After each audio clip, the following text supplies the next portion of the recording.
स्वागत है आप सभी का हमारे YouTube चैनल मैनेजर मनी में, जहां हम बैंकिंग, फाइनेंस और इन्वेस्टमेंट के बारे में बात करते हैं।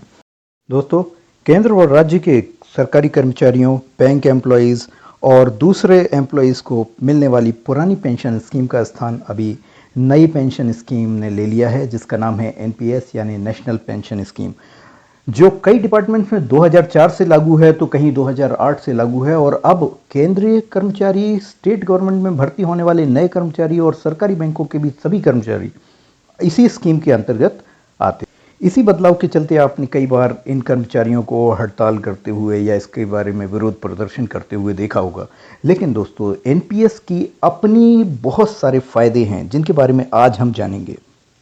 आज हम जानेंगे कि NPS क्या है, इसके अंदर कौन इनरोल कर सकता है, इसमें क्या क्या ऑप्शन होते हैं और इसके अकाउंट ओपन करने के लिए हमें क्या प्रक्रिया अपनानी होती है, और अगर हमारा अकाउंट है तो हम इसको किस तरह से ऑपरेट कर सकते हैं ताकि हम इस पे मिलने वाले रिटर्न्स को मैक्सिमाइज कर सकें, अपनी कैपिटल को सेव कर सकें।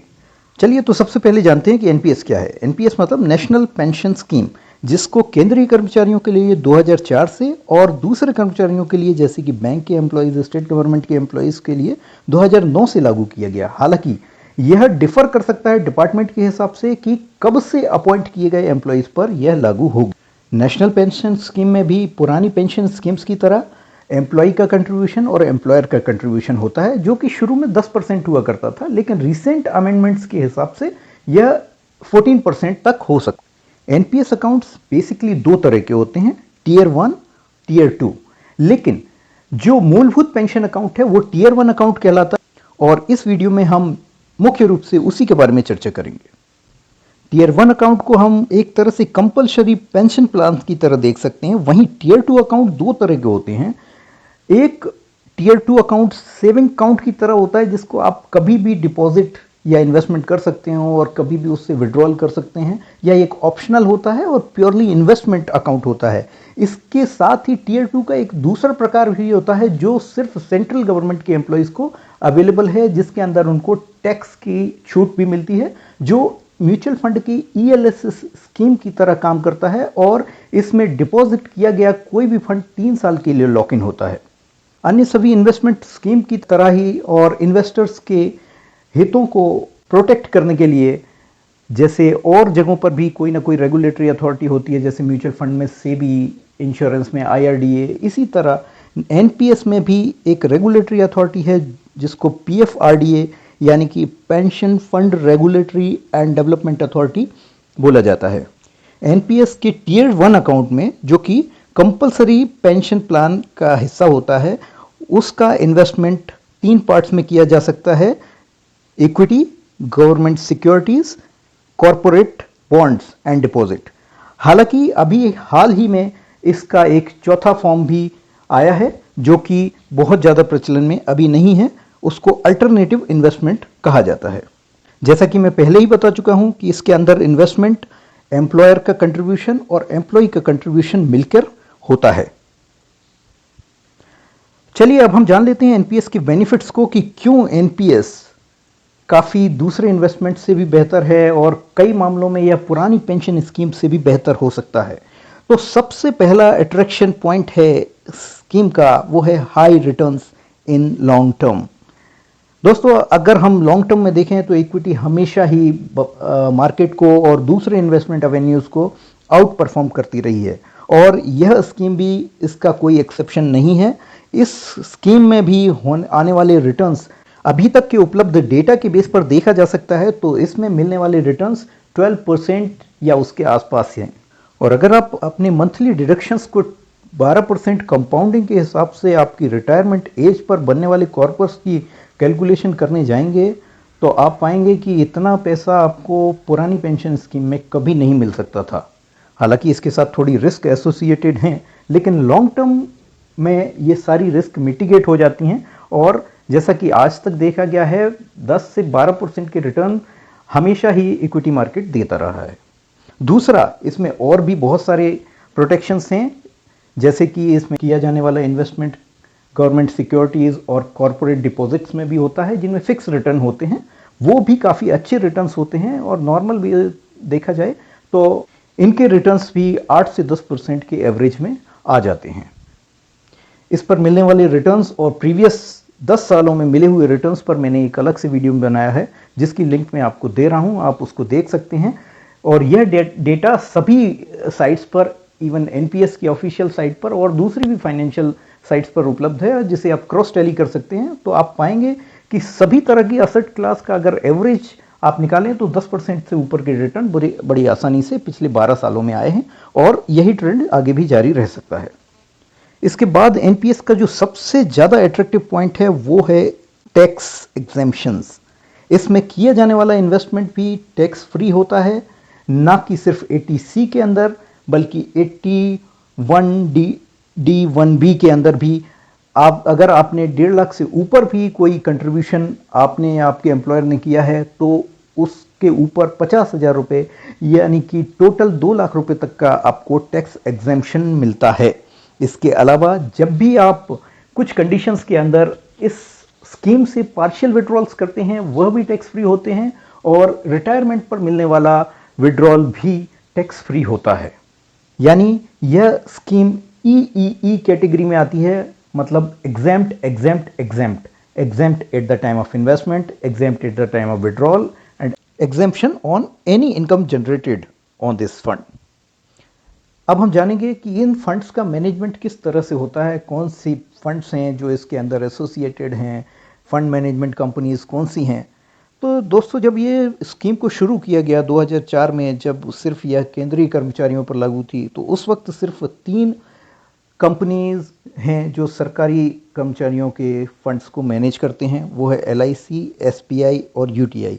लेकिन जैसे ही ये एक्सटेंड हुई यह स्कीम सरकारी बैंकों पर और दूसरी अंडरटेकिंग्स पर, तो इसमें बहुत सारी और नए म्यूचुअल फंड कंपनीज बोलें या pension fund management companies, PFM जिनको बोला जाता है, उनको भी पार्टिसिपेशन का मौका मिला। उनमें हैं HDFC, AMC, Pru ICICI, Kotak AMC, Birla Sun Life, Reliance.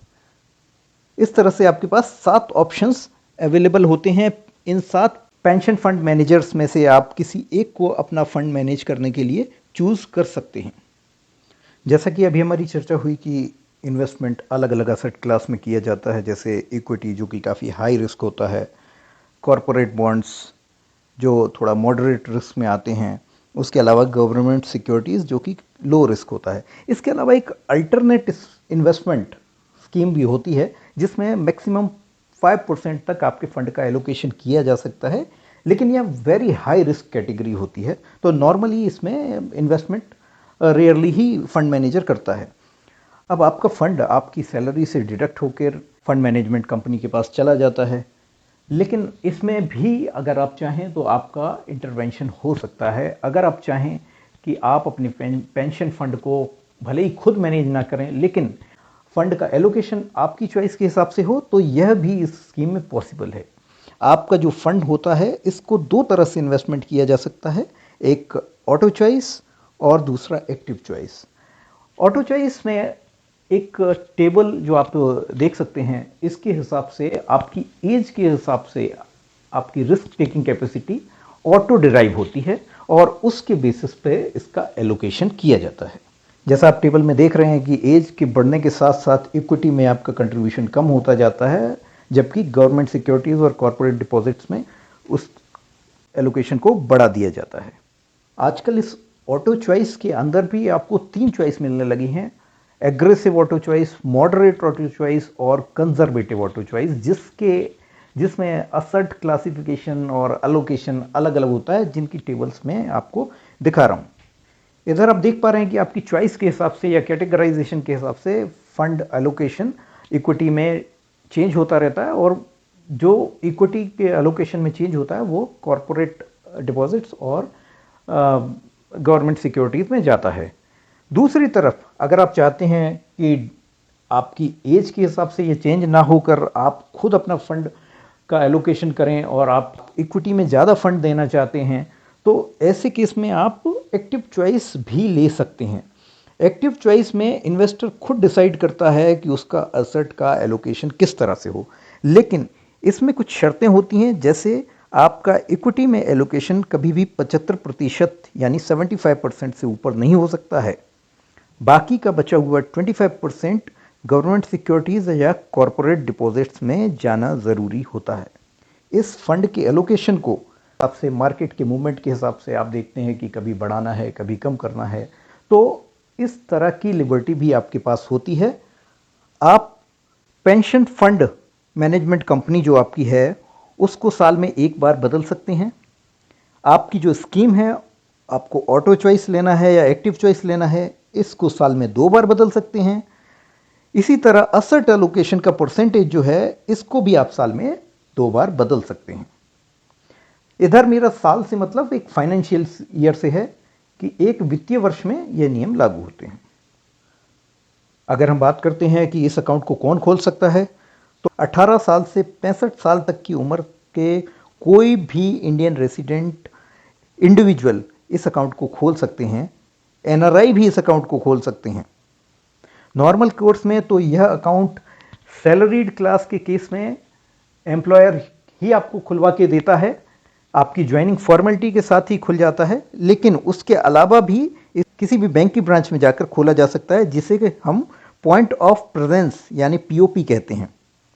ये पीओपी नॉर्मली आपकी ऑर्गेनाइजेशन में भी होते हैं। बड़े बड़े ऑर्गेनाइजेशन में नोडल ऑफिसर बना दिया जाता है जो इस अकाउंट ओपनिंग की प्रोसेस को। इस स्कीम में आजकल ना सिर्फ गवर्नमेंट एम्प्लॉयज़ बल्कि प्राइवेट कंपनीज के एम्प्लॉयज़, सेल्फ एम्प्लॉयड लोग या बिजनेसमैन या और लोग भी इनरोल कर रहे हैं, और वो भी अपना अकाउंट नॉर्मल केवाईसी डॉक्यूमेंट देकर और एक रजिस्ट्रेशन फॉर्म भरकर किसी भी बैंक ब्रांच में या पॉइंट ऑफ प्रेजेंस पर जाकर ओपन कर सकते हैं। अकाउंट ओपन होने पर आपको एक प्रान नंबर मतलब परमानेंट रिटायरमेंट अकाउंट नंबर मिलता है जो यूनिक होता है और पोर्टेबल होता है। पोर्टेबल होने से मतलब ये है कि अगर आप इवन ऑर्गेनाइजेशन भी चेंज करते हैं तो भी आपका प्रान नंबर एक ही रहता है, आप उसी में आगे चलकर भी कंट्रीब्यूट करते रह सकते हैं।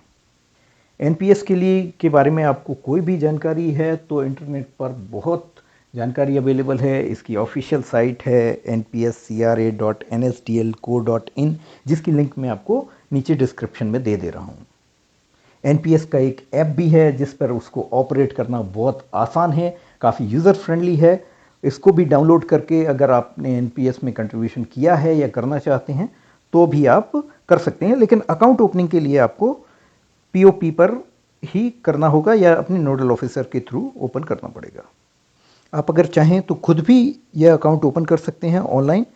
इसके लिए आपको enps.nsdl.com पर जाकर फॉर्मेलिटीज़ करनी होंगी, एक फॉर्म भरना होगा, और अगर आपका मोबाइल आधार से लिंक है तभी आप इस अकाउंट को ओपन कर पाएंगे। आपकी स्कैन्ड सिग्नेचर इमेज और नेट बैंकिंग एक्टिवेशन होना बहुत ज़रूरी है, तभी आप ये अकाउंट ओपन कर पाएंगे। इस अकाउंट को ओपन करने के लिए आपको मिनिमम 500 रुपीज़ का कंट्रीब्यूशन करना ज़रूरी है। आप अकाउंट ओपन करते हैं, 500 रुपये का कंट्रीब्यूशन करते हैं तो आप ये अकाउंट शुरू कर सकते हैं। और यह 500 रुपीज़ का मिनिमम कंट्रीब्यूशन हर साल करना ज़रूरी होता है ताकि अकाउंट एक्टिव रह सके। अदरवाइज़ अगर आप ये कंट्रीब्यूशन करना बंद कर देते हैं तो यह अकाउंट डोरमेंट हो जाता है।